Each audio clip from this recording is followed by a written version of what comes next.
My good men and women, scholars all, Unit 14, AP European History. We're going to look at question 2.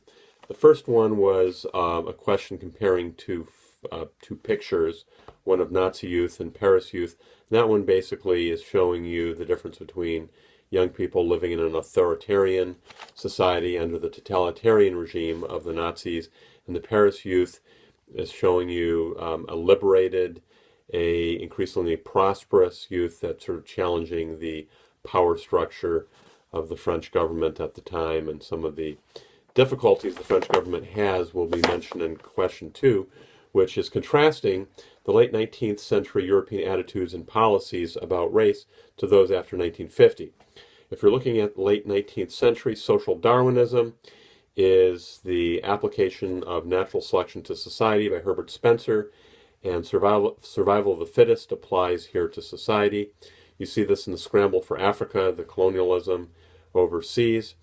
Rudyard Kipling's notion of the white man's burden reflects this idea that the white man is, really at the top of the evolutionary totem pole.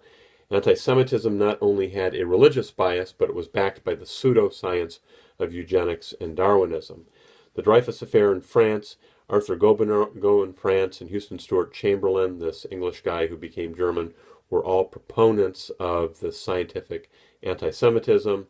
Theodor Herzl is a Jew who is calling, an Austrian Jew who's calling for Jews to go back to Palestine, back to Israel, and that's called Zionism. You are off task if in this time period you are talking about slavery, or if you're talking about the slave trade, or if you are talking about Nazism, or if you're talking about the United States, whether it's slavery or eugenics. After 1950, you can talk about Charles de Gaulle. He's the guy who's going to flip the page over, withdraw the French from both Vietnam and Algeria. There's this bloody war in Algeria where about 1 million French pieds noirs will flee after a referendum is allowed to be held in Algeria, in which the Algerians vote for independence. After World War II, the Germans invite the Turks to work as Gastarbeiters, and this means guest workers. They're not given citizenship, but they're brought over to do the work of a lot of these missing German soldiers who've died during the war. And many of these Turks, over the course of time, there's millions of Germans today with Turkish roots from Turks who never went back. French immigrants come from North and West Africa and from Vietnam and from the Arab Middle East to France. Britain has immigrants from the Caribbean, from India, that would be India and Pakistan, and Africa, and there are race riots in London in the 1980s, very large black population there. Anti-Semitism is weakened after World War II, but there is the rise of the neo-Nazis and skinheads who are still anti-Semitic, but increasingly they're going to be the ugly side of the resistance to these immigrants that are pouring into Europe. Question 3 and 4, views concerning immigration, how these views have changed. That was the essay for you guys in 2016, and analyze political and economic effects of changing population patterns. Well, to Britain, people are coming from the old empire. That would be Indians and Pakistanis and Caribbean islanders from Jamaica and Barbados and Bahamas, places like that. From France, from North and West Africa. And France today, at least in 2016, has the largest Muslim population in Europe. After the Algerian War for Independence, you have the Pieds Noirs will flee from France. In Germany, again, you have this influx of the Gastarbeiters, the guest workers from Turkey. In the 1950s, beginning then, you have the German economic miracle, which takes place. So Germany will prosper and catch up to where it was before World War II by the end of the 50s. And by 1950, Berlin is the second largest Turkish city, if you go by Turkish population. 1990s, after the fall of the Iron Curtain / communism, many Poles and East Germans went to Western Europe, especially Germany, for jobs, for employment, for a better life. Chechnya and other Caucasians, and Caucasians here in this specific instance is referring to people from the Caucasus. Those would be Georgians and Chechens and Azerbaijanis and Armenians. These people are going to Russia. As third worldish as Russia is comparatively more prosperous than the Caucasus region. Yugoslavia during the Bosnian Civil War saw the flight of, I have here tens of thousands. The number is closer to 800,000 external refugees, and perhaps 400,000 of them went to Germany. Also, Croats and Serbs fled. The browning of Europe refers to this influx of darker-skinned immigrants willing to work for lower wages, for longer hours at jobs which are less desirable from the native population. Europe's native white population is declining in 14 European countries with below replacement birth rates. This is politically explosive, giving rise to anti-immigrant populist parties. There's rising intolerance in Europe, racism, xenophobia, the rise of ultra-right nationalist and right-wing political parties. For example, in 2002, the National Front was one of the two had a candidate who was one of the top, the two who were remaining in contention here. Mr. Jean-Marie Le Pen lost. He only got about 15% of the vote, but he was the second as far as the equivalent to the primary system, narrowing it down. He lost to Jacques Chirac. And now his daughter Marine Le Pen in 2016 is running for a party, the National Front, which is even more popular due to current events in France with Charlie Hebdo and the dance hall massacre that took place this last year. Compare and contrast the goals of the feminist movement, 1850 to 1920 with 1945 to present. Well, that answer is done elsewhere in Unit 11, Question 5. But basically, the early feminists are looking to vote, and they're looking to control their own property, and they're looking to have some control over their lives as far as divorce and child custody. The later feminists, after 1945, are also looking, they're not looking so much for the right to vote at this time, but they're looking to run for office, and specifically to have social equality, to be able to get jobs that men have, to be able to go to universities that men do, and also for reproductive rights such as abortion and contraception. Factors that led question 6 to paid working women in Europe.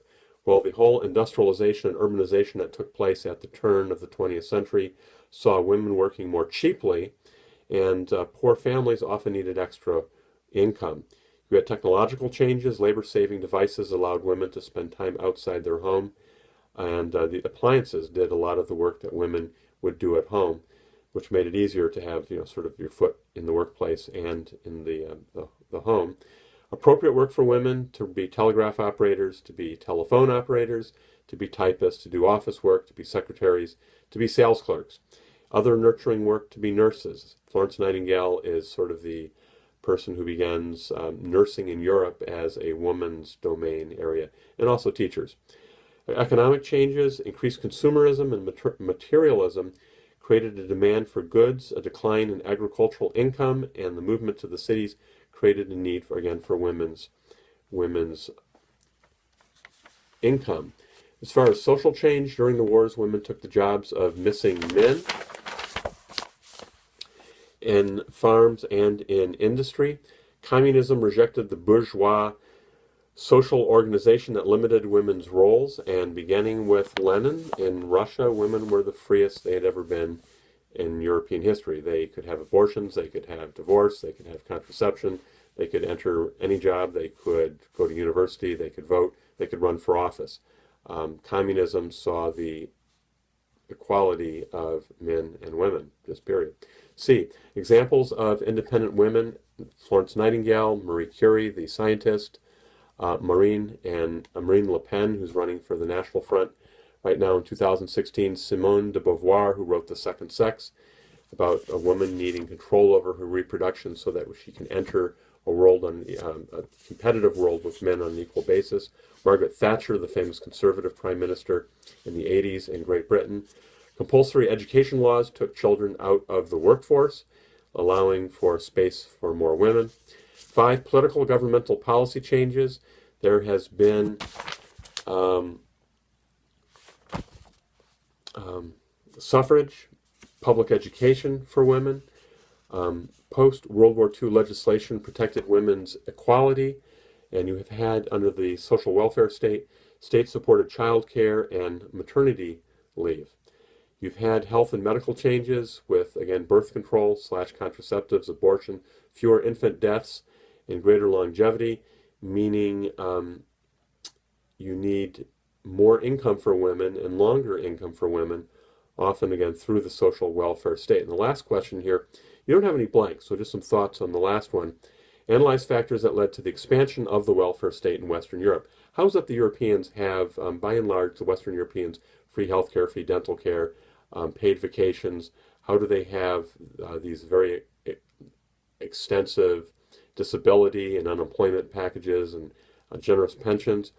Well, after World War II, the Western European governments had to do something to challenge the allure of communism, which is offering all these things as well. There is increasing prosperity, and the Europeans have largely chosen increased economic security over larger economic independence, giving their money to the government to care for them rather than to keep the money and to care for themselves. There's been increasing unionization, and unions have pushed for very generous benefits. There has been greater democracy as more people have voted, as the poor vote, as the lower classes vote. They voted to give themselves benefits via the government. The democratic socialist parties exist really in all the major Western European countries, and they've taken power in Britain through the Labour Party. Clement Attlee is this famous socialist at the end of World War II, and the SDP party, starting with Weimar, and then after the war, there is a democratic socialist party in Germany / West Germany. And finally, Christian democratic parties in the Western European countries. These are parties started by the Catholic Church, but they become very open. They become, majority non-Catholics, but these parties promote Christian values to the extent they promote democracy, and they promote social welfare. They support education. They support health care. They support caring for the people at the bottom of the economic ladder. And this is a very Christian, a very Catholic thing to do. And these parties have had great influence in the post-war period. So there you have some of the questions from past tests on Europe at the end of the 20th, beginning of the 21st century. So best of luck. Study, remember what you've learned, and we'll see you later. Bye.